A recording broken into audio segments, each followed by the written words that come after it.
5000 தடவைக்கு நாடக மேடை எழுதிருக்கீங்க நீங்க. 180 கிட்டத்தட்ட 200 படங்களுக்கு மேல நடிச்சிருக்கீங்க. 4 படத்தை டைரக்ட் பண்ணிருக்கீங்க. 15 கதை எழுதிருக்கீங்க படங்களுக்கு.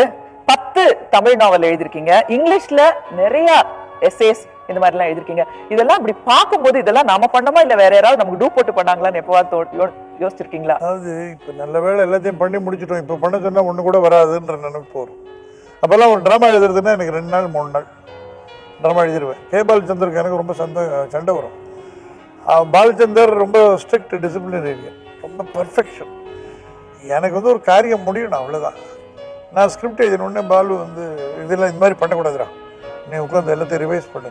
நான்லாம் ரிவைஸ் எல்லாம் பண்ண மாட்டேன், என்னால் அதெல்லாம் முடியாது. எழுதினது தான், நீ ஒன்றும் வேண்டானே இதை ஒன்றாலும் அடிச்சுக்கோ, ஐ டோன்ட் கேர்.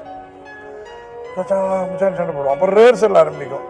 நாங்கள் எல்லோரும் லேட்டாக தான் வருவோம், அவன் மட்டும் முதல்ல வந்துடுவோம். கோவமாக